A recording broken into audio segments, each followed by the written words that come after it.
Bismillahirrahmanirrahim. Assalamualaikum warahmatullahi wabarakatuh.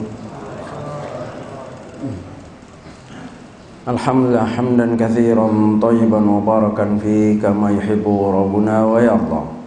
Asyhadu an la ilaha illallah wahdahu la syarika lah wa asyhadu anna Muhammadan abduhu wa rasuluh. Ikhwan fillah azani Allah wa iyyakum uhibbukum fillah. Insyaallah kita lanjutkan ke Sahih Fikih Sunnah. Setelah beberapa pertemuan kita tematik ya, karena perkara-perkara yang perlu kita ketahui dalam untuk sempurnanya ibadah kita selain ikhlas adalah as-shawwab. Karena syarat daripada amal soleh atau diterimanya ibadah atau amal yaitu ikhlas was-shawwab. Ikhlas lillahi wahdah, shawwab yaitu sesuai dengan apa yang Nabi telah tetapkan atau mutaba'ah mengikuti Rasulullah SAW. Dan para ulama tentunya berusaha keras mengajak kita untuk bagaimana maksimal mengikutinya. Dan tentunya di dalam kita melangkah mengikutinya maka muncul ilmu, diantaranya fikih dari beberapa hadis atau pendapat, perbedaan pendapat, sehingga mudah bagi kita untuk mengamalkannya. Kalau langsung kita mencari Al-Quran dan hadisnya tentu kita tidak mampu. Inilah pentingnya peran para ulama, dan salah satu kitab yang baik untuk kita merujuk diantaranya adalah Sahih Fikih Sunnah wa Adilatuhu. Ya, kita sudah membahas tentang ghusl, tentang mandi dan apa-apa yang berkaitan dengannya. Kita sudah bahas. Sekarang masuk kepada masail tata'allaqu bil ghusli, perkara-perkara yang berkaitan dengan ghusl secara umum. Mungkin nanti juga boleh dalam bentuk tanya jawab bagi mereka yang mungkin tertinggal dari bab awal. Ya, bahwa man ittasala ghuslan syar'iyyan wa arada ay yusalliya fala yalzimuhu ay yatawadda. Barang siapa yang sudah mandi secara syar'i yang memenuhi syarat yang kita sudah pelajari, maka kalau enggak ada perkara apa-apa dia enggak perlu wudu lagi. Ya, bahkan ada juga pendapat ulama yang menyatakan wa illam yakun tawadda fi iktisalihi fa inna taharatul janabah taqdilaha taharatul hadas. Meskipun misalkan dia wudunya itu tidak sempurna di dalam mandi itu, tapi sudah seluruhnya, mungkin karena dia lupa atau tertinggal bagian, tapi seluruhnya sudah basah karena dia niatnya mandi janabah.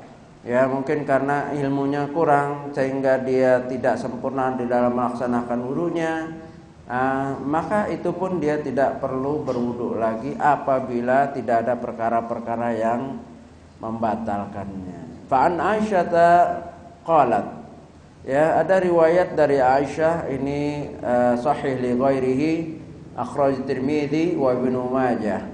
Hadis sahih li ghairihi artinya apa? Bisa saja hadis itu derajatnya hasan, kemudian ada syawahid, atau dhaif tapi bukan dhaif jiddan, kemudian ada syawahid sehingga derajatnya naik menjadi sahih atau hasan, atau dari hasan ke sahih. Di mana Rasulullah SAW, karena Rasulullah SAW la yatawadda ba'dal ghusli minal janabah. Ya, adalah Rasulullah SAW, ini kata Aisyah, beliau tidak wudu lagi setelah mandi junub. Ya.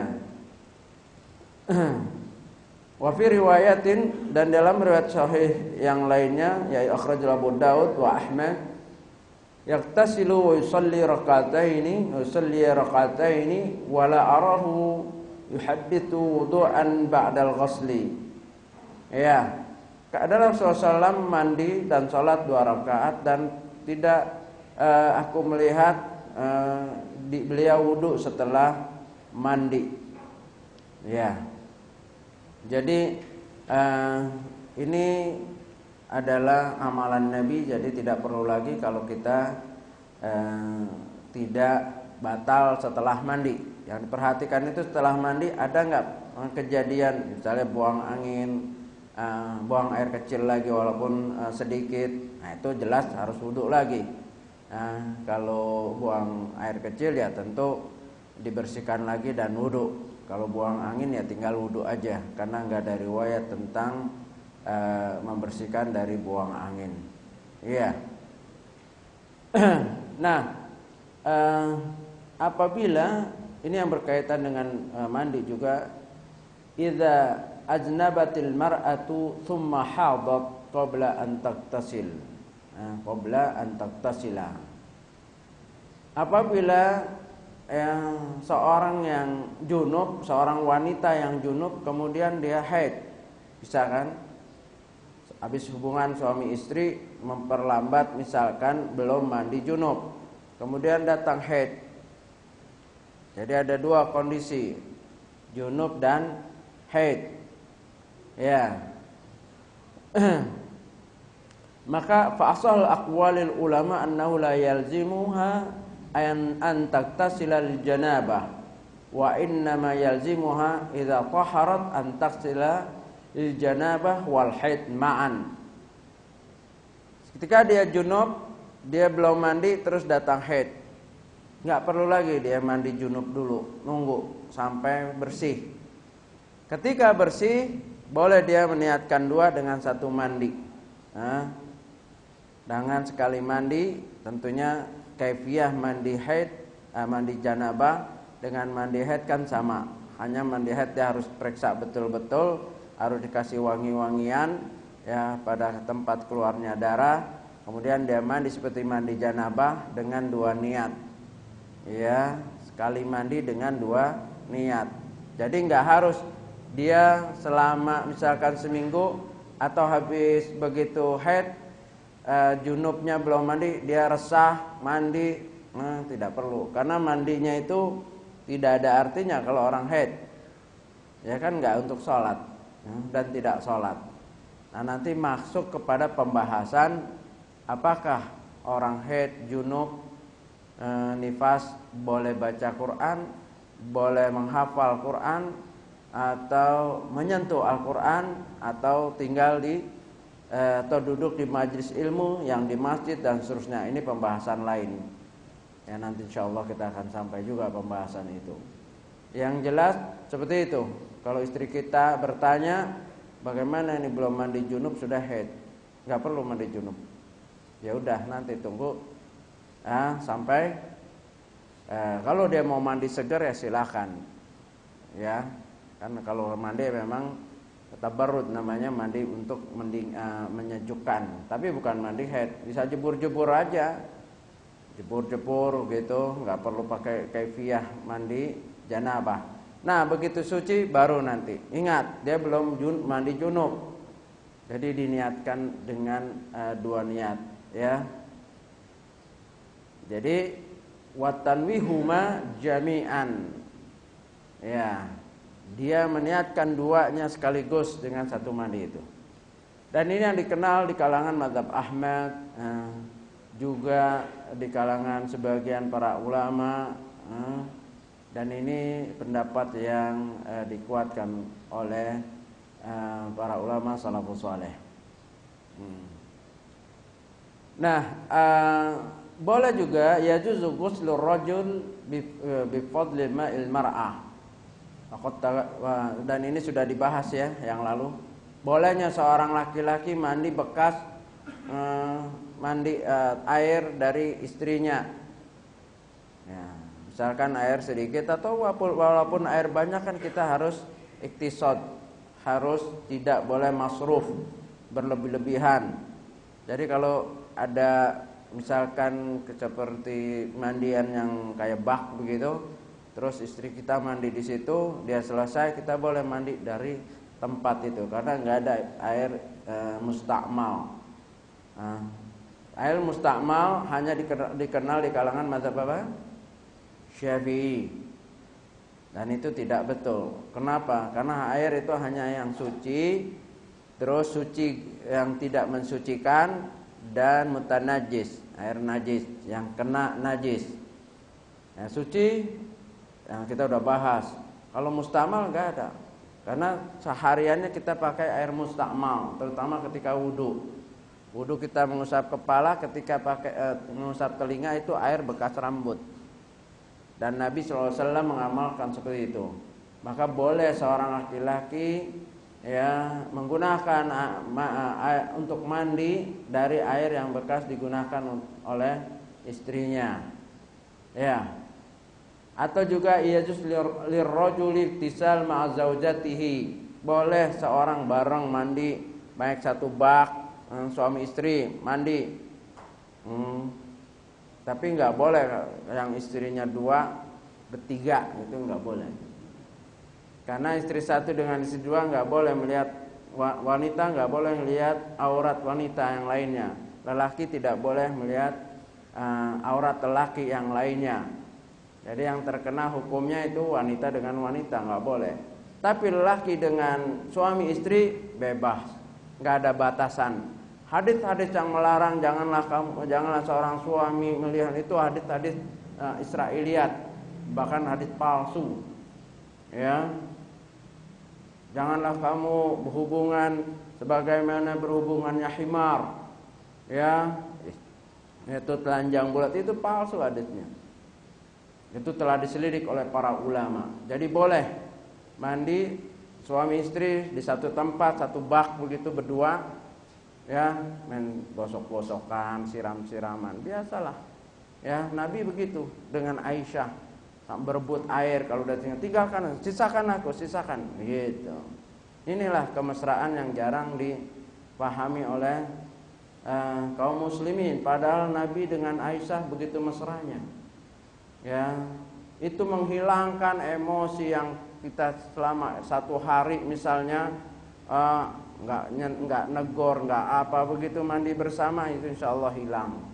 Jadi kemesraan mawaddah warahmah itu akan muncul lagi. Murah. Modalnya mandi bersama, murah kan? Di rumah sendiri lagi ya. Nah, ini kalau sampai tua enggak paham rugi. Ya, tahu-tahu ilmunya udah kakek-kakek, udah nenek-nenek. Ya. Akan tetapi la yajuz al-iktisal iryanan amamun nas. Enggak boleh kita mandi telanjang di depan manusia, enggak boleh. Kan zaman dahulu ada pemandian umum. Maka enggak boleh. Nabi pernah melihat dan Nabi marah. Ini kita pernah bahas ketika ada tanya jawab ya. Itu ada riwayatnya. Tapi boleh kalau sendirian atau tadi suami istri dalam satu bilik kamar mandi boleh, enggak ada masalah, telanjang. Sendiri juga boleh. Ya, telanjang enggak ada masalah. Yang enggak boleh itu di depan atau pemandian umum. Ya. Dan kalau sekarang ada tempat-tempat yang memang tidak boleh kaum wanita itu ikut, ya, seperti kolam renang. Ya, yang di situ campur lelaki perempuan, itu. Ya.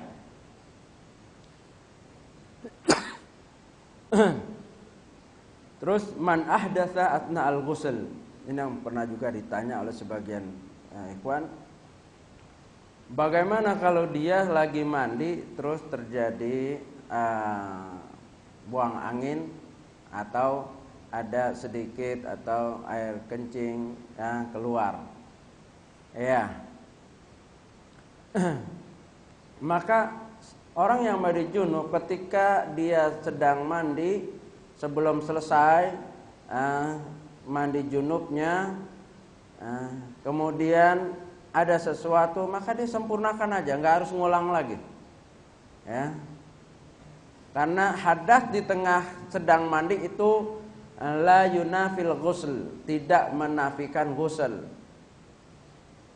Ya, tidak menafikan, tidak membatalkan mandi. Dia udah wudu, terus mandi, lagi ngerapikan, terus buang angin, terus jangan ngulang lagi wudu lagi. Enggak tahu, buang air kecil, ngulang lagi. Ya, ini masruf, ya, membuang-buang air waktu. Ya, takalluf, memberat-beratkan diri, terus aja. Ya, nah tinggal nanti ya. Berarti kalau dia apalagi setelah itu masih terasa, baru wudu aja. Jadi gusel, ingat, tidak dibatalkan dengan buang angin atau buang air kecil, tapi wudu dibatalkan dengan itu. Jadi guselnya nggak usah diulang, wudunya afdalnya setelah itu daripada was, maka hendaklah dia wudu untuk sholat. Kalau nggak terjadi apa-apa seperti tadi hadis yang diceritakan oleh Aisyah, langsung aja sholat, nggak perlu wudu lagi. Ya, ini kondisi-kondisi yang harus kita ketahui sehingga mantap, karena al ibadah tubna alal yakin, ibadah dibina atas keyakinan dan tidak boleh kita ada keraguan. Keraguan itu pekerjaannya setan. Yuwaswisu fi sudurin nas minal jinnati wan nas. Dan Nabi SAW menyatakan dak ma yuribuka ila ma yuribuk. Tinggalkan perkara yang meragukan kamu, pegang yang tidak meragukan. Dan tidak meragukan itu harus dengan ilmu. Ya. Nah, ilmulah yang akan menjadikan kita mantap. Mau kata orang begini, kata hati kita wah kamu itu. Ya, jelas ilmu itu menjadikan kita mantap.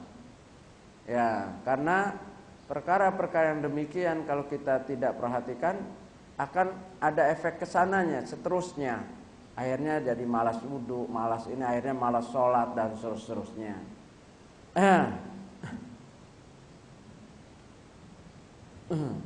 Jadi ingat, dia nggak perlu ngulang mandinya, tapi hendaklah dia wudu lagi, karena kan tadi belum selesai.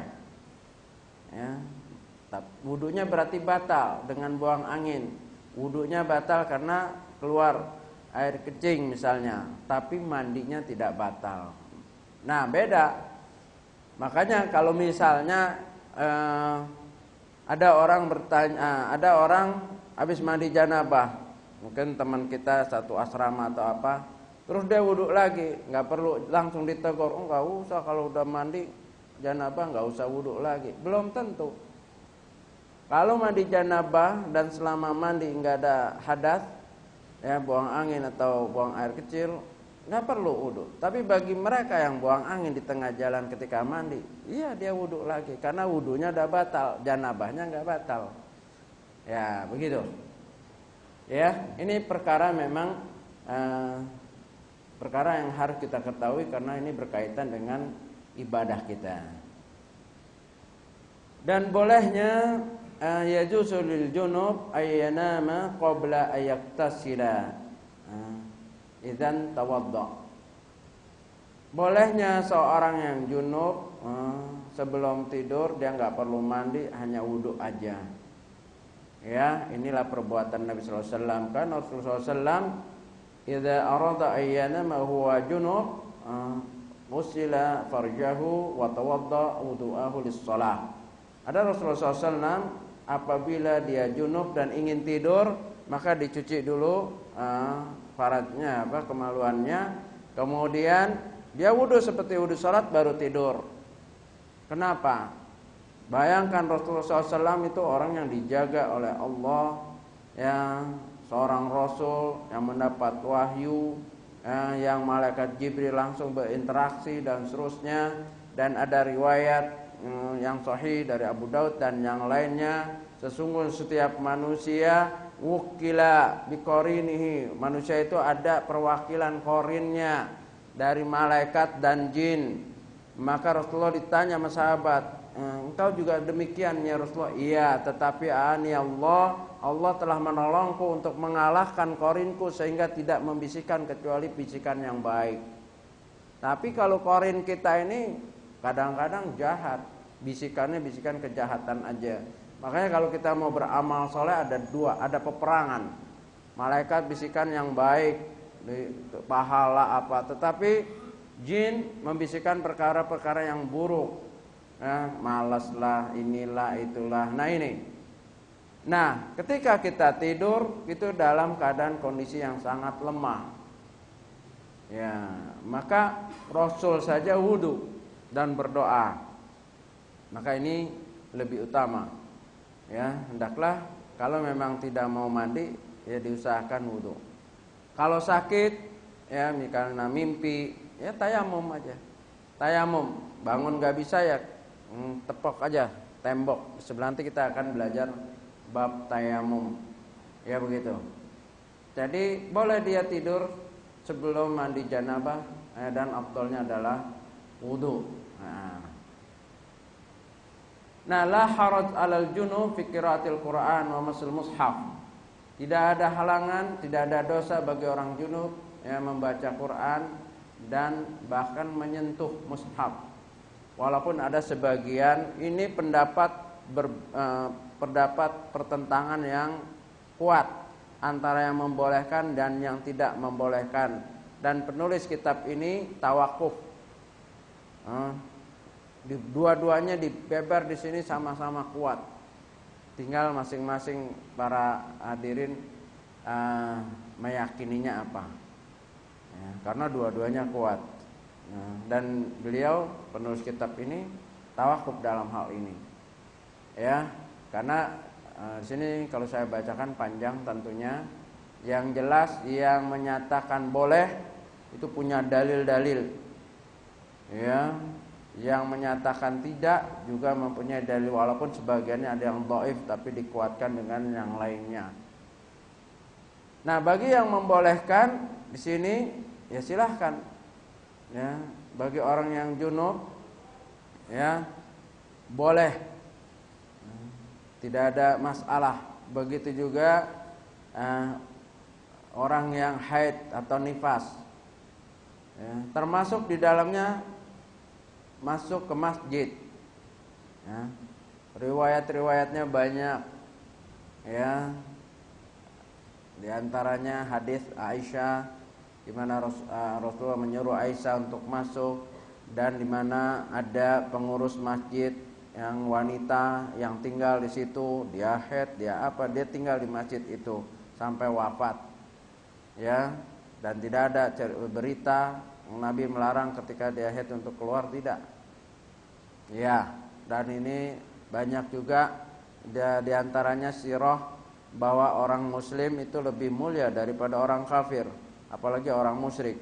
Innamal musyrikuna najasun. Sesungguhnya orang musyrik itu najis, tapi dengan kenajisannya mereka boleh megang Quran. Ya, yang kafir juga boleh megang Quran. Contohnya apa? Ketika Heraklius dikirim surat oleh Rasulullah SAW, dan di situ ada Al-Qur'annya, ada ayatnya surat Al-Imran, dan diterjemahkan oleh penterjemahnya yang kafir, dipegang oleh Heraklius, disimpan sekarang sampai masih di Vatikan. Nah, orang muslim tidak akan lebih najis daripada orang kafir. Dari sini yang membolehkan boleh.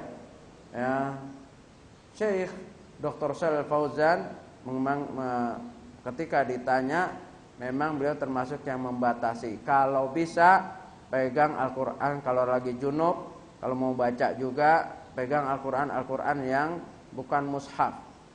Ya, seperti Al-Quran digital atau apa, itu lebih enggak perlu wudu, ini junub juga boleh. Ya, itu untuk penghormatan mushaf, bukan tidak boleh. Ya, kalau memang terpaksa dia mau baca Quran ya enggak ada masalah. Ini bagi yang membolehkan. Ya, bagi yang tidak membolehkan, ya itu di antaranya berdalil dengan surat Al-Waqiah. Ini di kalangan mazhab Hanafi dan mazhab Syafi'i yang lebih dominan untuk tidak membolehkan. La yamassuhu illal mutahharun, tidak akan disentuh Al-Qur'an itu kecuali yang suci. Nah, di sini dimaksud orang yang tidak junub dan berwudu. Tapi ini telah dibahas oleh yang menolaknya bahwa yang dimaksud itu adalah para malaikat dan seterusnya. Sekarang maqala atau pembacanya Ibnu Abbas juga seperti itu. Iya, ini pendapat yang tidak selesai hingga saat kita sekarang, dan dua kubu ini saling kuat. Yang penting saling menghormati dari perbedaan ini. Ya, terutama misalkan dengan teman, dengan apa, ya saling menghormatilah. Jangan sampai ribut masalah ini. Ya, saya rasa cukup. Nanti insyaallah kita akan teruskan bab tayamum. Ya, silakan kalau ada yang mau tanya, ya, baik masalah yang kita bahas ataupun yang lalu. Ya. Ya. Assalamualaikum warahmatullahi wabarakatuh. Waalaikumsalam warahmatullahi. Ini ada pertanyaan di luar konteks ini. Ya. Itu mengenai bolehkah diadakannya syukuran walimah untuk khitanan anak? Khitanan. Iya. Iya. Terima kasih. Memang kalau kita baca buku Tarbiyatul Aulad Dr. Nasih Ulwan, itu juga banyak walimah, kebiasaan Arab dan kebiasaan sebagian kaum, ya, dan kadang-kadang sudah menjadi adat, ya, termasuk walimah khitan, walimah safar, walimah ini syukuran, pindah rumah dan seterusnya. Nah, tetapi telah ditahqiq kitabnya oleh para ulama bahwa diantaranya ada ratusan hadis-hadis dhaif dan palsu dan pendapat yang tidak kuat. Nah, bagaimana dengan walimah khitan anak laki-laki? Ya. Asalnya memang tidak ada. Karena Nabi SAW tidak pernah merayakan khitan Husain, Hasan, Husain. Nah, tidak ada. Padahal Nabi sangat perhatian dengan cucunya. Bukti perhatiannya apa? Beliau menyembelih kambing untuk akikah kelahirannya 7 hari. Berarti kalau itu penting ada, mesti Nabi buat. Nabi tidak ada mengundang orang untuk walimah khitan Hasan dan Husain. Ya, begitu juga para sahabat mempunyai banyak anak laki-laki. Abu Bakar mempunyai berapa banyak anak laki-laki, dan Umar juga. Enggak ada satupun cerita tentang mereka saling mengundang tentang khitanan anak laki-laki, tidak ada. Apalagi anak perempuan. Ya, dan aneh, kadang-kadang anak perempuan enggak diwalimahin, diskriminasi nanti. Anak laki dikhitan di pesta. Anak wanita dikhitan enggak? Dikhitan. Masih bayi itu. Ada enggak walimahnya? Enggak ada kan? Kenapa? Memang sebetulnya sama-sama enggak ada. Ya. Nah, tinggal sekarang sejauh mana ininya. Para ulama apabila tidak ada dan itu dikaitkan seperti ibadah, ya bid'ah. Karena mengatasnamakan ibadah, mengatasnamakan Islam yang tidak ada dari Islam. Tapi kalau itu hanya sekedar adat kebiasaan yang tidak dikaitkan dengan ibadah, bisa ada bisa enggak, hanya senang aja, bersyukur. Terus tidak ada ritual baca apa-apa ini apa, tidak ada, makan aja udah. Datang syukur, enggak datang udah enggak apa-apa. Ya. Ini masih ringan. Dalam artian dia tidak mengkaitkan itu dari Islam atau ibadah, bisa ada bisa enggak. Hanya rasa syukur aja untuk memberi senang-senang anak-anak biar enggak sedih. Itu lain soal. Maka Dr. Shalih Fauzan membedakan suatu ibadah, suatu tradisi yang tidak ada dalam Islam, tinggal i'tiqadnya dan bentuknya, kaifiyahnya. Ya, jadi enggak perlu rame-rame, misalnya teman-temannya diundang makan, udah. Ya, mungkin setelah sembuh, setelah apa. Kalau ngundang makan ada. Ya, ngundang makan kapan aja. Tapi karena untuk memberi anak kita agar tidak sedih, mungkin sakit atau apa, undang makan. Ya teman-temannya aja diundang makan, begitu. Jadi tidak ada walimahnya yang ini tidak sunnah. Bukan sebagaimana undangannya juga tidak wajib. Ya, yang wajib didatangi adalah undangan-undangan yang sunnah seperti walimatul arus, ya, pernikahan, nah itu jelas. Atau undangan makan, nggak ada, itu juga mesti kita datangi. Nah, jadi kalaupun mau diadakan, ya, satu, i'tikadnya ini bukan ibadah, ya. Terus kaifiyahnya nggak ada doa tertentu, ini tentu dibuka sama ini nanti ditutup dengan ini, nggak ada itu. Ya, dan ya adakanlah dengan anak-anak aja supaya anak kita, kan tujuannya supaya anak kita nggak sedih kan, itu aja. Kalau bapaknya mah udah ngalamin semua, ya. Jadi itu aja. ya. Dan jangan dikatakan itu dari Islam, bisa diadakan bisa tidak. Ya, jadi hal itu yang tidak dikenal oleh para ulama, para sahabat, tabi'in dan dalam kitab Al-Um juga enggak ada walimah seperti itu. Ya, wallahu a'lam.